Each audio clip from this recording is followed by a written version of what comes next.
மூன்றாவது மொழி கட்டாய ஹிந்தியாக இருக்கக்கூடாது. அரசு பள்ளியிலே படிக்கக்கூடிய ஆம் என்ன பண்ணணுங்க, இவங்களுக்கு போஸ்ட் ரோட்டம். அவருடைய மகனே தமிழ் மொழிக்கு பதிலாக பிரெஞ்சு மொழியை படிக்கிறாரு பிரைவேட் ஸ்கூல். ஒரு பொய்யை சொல்லி பிழைப்பு நடத்தக்கூடிய முதலமைச்சர் வெட்கப்படும். யாருக்கோ கூலிகளாக கொத்தடிமைகளாக வேலை செய்ய வேண்டும் என்று நினைத்தால் அதை இந்த அண்ணாமலை எதிர்ப்பான். தமிழக பாரதிய ஜனதா கட்சி எதிர்க்கும். தமிழ்ல பேசினா ஃபைன் போடக்கூடிய ஸ்கூல் திமுக காரன் நடத்துறீங்க. தமிழ்நாட்டில் அப்பா அப்பான்னு கூப்பிட்டு எனக்கு ஒரே சந்தோஷமா இருக்கு. 2019 மே 31 புதிய கல்விக் கொள்கை, நியூ எஜுகேஷன் பாலிசி, அந்த கமிட்டியினுடைய தலைவராக இருக்கக்கூடிய கஸ்தூர் ரங்கன் ஐயா, ஐஎஸ்ஆர்ஓவில் பெரிய மனிதராக இருந்தவர், அந்த ரிப்போர்ட்டை கொடுக்குறாங்க. அந்த ரிப்போர்ட் மோடி ஐயாவுக்கு கொடுக்கப்பட்ட பொழுது அதில் என்ன சொல்லியிருந்தாங்கன்னா, இந்தியாவில் எல்லாருமே 3 மொழிகளை கற்க வேண்டும். முதல் மொழி நம்முடைய தாய்மொழியாக இருக்கணும், தமிழகத்தை பொறுத்தவரை தமிழ் மொழியாக இருக்கணும். 2வது மொழி ஆங்கில மொழியாக இருக்கணும். 3வது மொழி கட்டாய ஹிந்தியாக இருக்க வேண்டும் என்று மே 31, 2019 கொடுக்கப்பட்ட ரிப்போர்ட். அது மோடி ஐயாவுக்கு வந்தோடனே கேபினெட்டில் மோடி ஐயா வச்சு இது ஏற்புடையது அல்ல. 1965 இதே தான் ஓடிட்டு இருக்கு. 68 புதிய கல்விக் கொள்கையாக இருக்கட்டும், 86 வந்த அடுத்த கல்விக் கொள்கையாக இருக்கட்டும், எல்லாத்துலையும் இதே பிரச்சனை தான். ஆனால் நம்முடைய புதிய கல்விக் கொள்கை என்பது மாறுபட்டு இருக்க வேண்டும் என்பதற்காக பாரத பிரதமர் நரேந்திர மோடி அவர்கள் ஜூன் 3 2019 இந்த கமிட்டி கொடுத்த ரிப்போர்ட்டை மாற்றுறார். 3 மொழிகளை கற்க வேண்டும். உண்மைதான். காரணம், உலகம் மாறிவிட்டது, முன்னேறி கொண்டிருக்கிறது, எல்லாரும் நிறைய மொழி தெரிஞ்சுக்கிறாங்க. முதல் மொழி தாய்மொழி தமிழாக இருக்கட்டும், 2வது மொழி ஆங்கிலமாக இருக்கட்டும், 3வது மொழி கட்டாய ஹிந்தியாக இருக்கக்கூடாது. இந்திய மொழிகளில் உங்களுக்கு பிடிச்ச ஏதோ ஒரு மொழியை கற்றுக்குங்க. அதாவது ரிப்போர்ட் கொடுக்கப்பட்டது கட்டாய ஹிந்தி மொழி. காரணம் 68 அப்படித்தாங்க. அப்போ இருந்த கல்விக் கொள்கை அப்படித்தான். ராஜீவ்காந்தி ஐயா காலத்தில் வந்த 2வது கல்விக் கொள்கை அப்படித்தான். ஆனால் மோடி அவர்கள் அதை மாற்றி 3 மொழி கற்றுக்குங்க, தமிழ் மொழி கற்றுக்குங்க, ஆங்கில மொழி கற்றுக்குங்க, பிடிச்ச ஒரு ஹிந்தி மொழியை கற்றுக்குங்க, மலையாளம் கற்றுக்குங்க, தெலுங்கு கற்றுக்குங்க, கன்னடம் கற்றுக்குங்க, எந்த மொழி பிடிக்குதோ, ஹிந்தி பிடிக்குதோ அதையும் கற்றுக்குங்க என்று சொல்லித்தான் இது வெளியே வந்துச்சு. என்னுள்ள அது தனிப்பட்ட முறையில் ஒரு பெரிய ஒரு மாற்றத்தை ஏற்படுத்தியது. ஒரு மத்திய அரசில் இருக்கக்கூடிய பிரதமர், தமிழ்நாட்டை சாராதவர், குஜராத்தை சார்ந்தவர், 5 ஆண்டு காலம் வெற்றிகரமாக ஆட்சியை நடத்திட்டு 6வது ஆண்டில் அடியெடுத்து வச்சிருக்கிறாங்க 2019. அந்த மனிதர் எந்த அளவுக்கு யோசிக்கிறாருன்னா, ஹிந்தி தெரியாத மாநிலங்கள் எப்படி யோசிப்பாங்கிறது ஒரு பிரதமர் யோசிச்சு கொண்டு வர்றார். என்னை பிஜேபியில் இழுத்து என்னை ஒரு தொண்டனாக நான் இணைத்து கொண்டதற்கு பல காரணங்கள் இருந்தாலும் கூட இது ஒரு முக்கிய காரணம் என்னுடைய தாய்மொழி தமிழ் மொழிக்கு மோடி ஐயா மரியாதை கொடுத்துருக்குறாங்க என்பது மிக முக்கியமான ஒரு காரணம். ஆனால் இன்னைக்கு தமிழ்நாட்டில் பாருங்க என்ன அநியாயம் பண்ணிட்டு இருக்காங்க. அதே பழைய பஞ்சாங்கத்தை அப்படியே தூக்கிட்டு வர்றாங்க. 1965 பஞ்சாங்க மாடல். அந்த பஞ்சாங்கத்தை அப்படியே ஓப்பன் பண்ணுறாங்க. ஐயோ ஹிந்தி மொழியை திணிக்கிறாங்க, நாங்கள் ஆர்ப்பாட்டம் பண்ண போகிறோம். எப்படி ஹிந்தி மொழியை திணிக்கிறாங்க? ஹிந்தி மொழியை யார் திணிக்கின்றார்கள்? 3 மொழி படிக்க வேண்டும். காரணம், உலகம் ஃபுல்லாக படிக்கிறாங்க. தமிழ்நாட்டினுடைய ஸ்டாட்டிஸ்டிக்ஸை பாருங்க ஐயா. அரசு பள்ளியில் படிக்கக்கூடிய மாணவர்கள் 52 லட்சம், தனியார் பள்ளியில் படிக்கக்கூடிய மாணவர்கள் 56 லட்சம். தமிழ்நாட்டில் அரசு பள்ளியை விட தனியார் பள்ளியிலே மாணவ செல்வங்கள் அதிகமாக படிக்கிறாங்க. 4 லட்சம் பேர் அதிகம்.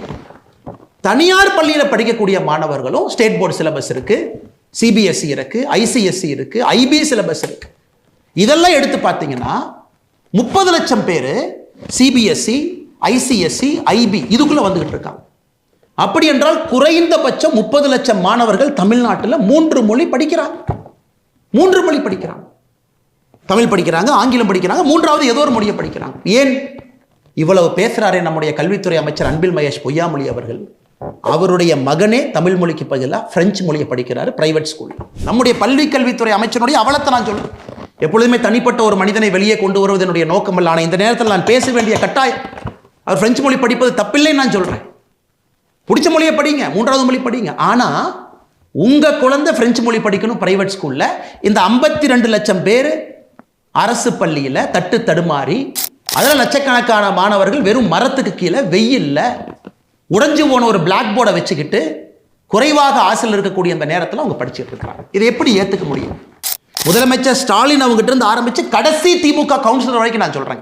நான் யாரும் எடுக்கல. திமுகவுடைய கடைக்கோடியில் இருக்கக்கூடிய கவுன்சிலர் வரைக்கும் குழந்தைங்க 3 மொழி படிக்கிறாங்க, பிரைவேட் ஸ்கூலுக்கு போறாங்க. படிக்கணும். ஏன்னா அவங்க படிக்கணுமா, வெளிநாட்டுக்கு போகணுமா, நல்லா சம்பாதிக்கணுமா, மல்டிநேஷனல் கார்பரேஷன்ல வேலை பார்க்கணுமா, சிவில் சர்வீஸ்க்கு வரணுமா, அரசியல்வாதிகளாக வரணும். ஆனால் அரசு பள்ளியிலே 8ஆம் வகுப்பு மாணவன்கிட்ட கொடுத்து படிக்க சொல்றாங்க. 8ஆம் வகுப்பு படிக்கக்கூடிய நம்முடைய மாணவ செல்வங்கள் 38% 2ஆம் வகுப்பில் எழுதியிருக்கக்கூடியதை படிக்க முடியலைங்கய்யா. இதான் நீங்கள் தமிழை வளர்த்துற லட்சணமா? இருமொழி கொள்கை தோல்வி அடைந்து விட்டதை நீங்கள் ஒத்துக்க மாட்டீங்களா? இருமொழி கொள்கையில் ஜெயிச்சவை யாரு? திமுக காரன். ஜெயிச்சவை யாரு? திமுக கட்சியில் இருக்கக்கூடிய கவுன்சிலர்ல இருந்து முதலமைச்சர் வரைக்கும் நீங்கள் ஜெயிச்சிட்டீங்க ஐயா. நீங்கள் நல்லா ஜெயிச்சிட்டீங்க. உங்கள் குழந்தைங்க எல்லாம் தனியார் பள்ளி. 56 லட்சம் பேர்த்துல எங்கேயோ ஒருத்தராக இருக்கிறாங்க. பிரெஞ்சு, ஜெர்மன், டச் எல்லாம் படிக்கிறாங்க ஐயா. சென்னையில் டச் எல்லாம் இருக்கு. டச்சு மொழியில் படிக்கிறாங்க. அரசு பள்ளியில் இருக்கிறவங்க மேலே வரக்கூடாது. They are a class of people who have to work for this particular class. Karl Marx எப்பவோ சொன்னது தமிழகத்தில் மாற்றி எப்படி இருக்கு பாரு. ஒரு தலைப்பட்ட சமுதாயம் மேல் நோக்கி செல்லும், கல்வித்திறன் குறைவாக கொடுக்கப்பட்டு வளர்க்கப்பட்ட சமுதாயம் அவர்களுக்கு ஊழியம் செய்வதற்காக கீழ் நோக்கி செல்லும் அப்படிங்கிறத தமிழ்நாட்டை தவிர எங்கேயுமே உதாரணம் இல்லை. முதலமைச்சர் வெட்கப்பட வேண்டும். ஒரு பொய்யை சொல்லி பிழைப்பு நடத்தக்கூடிய முதலமைச்சர் வெட்கப்படும். பேரறிஞர் அண்ணாதுரை ஐயா அவர்கள் 1967 ஏப்ரல் மாதத்தில் கணையாளி அப்படிங்கிற நம்முடைய தமிழ் பத்திரிகைக்கு பேட்டி கொடுக்குறாங்க. தமிழகத்திலே நாங்கள் மும்மொழி கொள்கையை ஏற்றுக்கொள்கின்றோம். எப்பொழுதென்றால் இந்தியாவில் இருக்கக்கூடிய மற்ற மாநிலங்களும் மும்மொழி கொள்கையை ஏற்றுக்கொள்ளும் பொழுது நாங்களும் ஏற்றுக்கொள்கின்றோம். இது யார் சொல்கிறாங்க? பேரறிஞர் அண்ணாதுரை ஐயா சொல்கிறாங்க. இன்னைக்கு இந்தியாவில் பக்கத்து மாநிலம் கேரளாவுக்கு போங்க ஐயா, 6ஆவதுலேருந்து 12ஆவது வரைக்கும் ICT syllabus, computer syllabus, Tamil text book இருக்கு, மலையாளம் இருக்கு, இங்கிலீஷ் இருக்கு, தமிழ் இருக்கு. பக்கத்தில் முன்னேறிட்டு இருக்காங்க. ஏன் கோபத்தோடு பேசுகின்றேன், ஏன் ஆற்றாமையோடு பேசுகின்றேன்னா இந்த மாணவ செல்வங்களுடைய வாழ்க்கையை கூட போட்டுட்டு இருக்கிறீங்க. அவங்கள மேலே வருவதற்கு வாய்ப்பே இல்லாம மேலே ஒரு ஏணி கொடுத்தா தாங்க ஏறுவாங்க, கயிறு போட்டா தாங்க பிடிச்சி ஏறுவாங்க.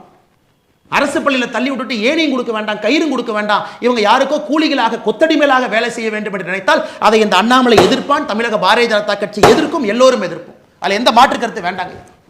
அண்ணன் சீமான் அவர் வரி கொடுக்க வேண்டாமா? வரி அவர் சொல்றார். 2016 அண்ணன் சீமான் அவருடைய தேர்தல் அறிக்கையை பாருங்க. கல்விக் கொள்கையை பற்றி சீமான் பேசுறாங்க. மொழிக் கொள்கை எப்படி இருக்கணுமா? சீமான் அவர்கள் சொல்றாரு, பயிற்று மொழியாக தமிழ் இருக்கணுமா, கட்டாய பாடமொழியாக ஆங்கிலம் இருக்கணுமா, விருப்ப மொழியாக ஹிந்தி உட்பட உலகத்தில் உள்ள எல்லா மொழிகள் இருக்கணுமா.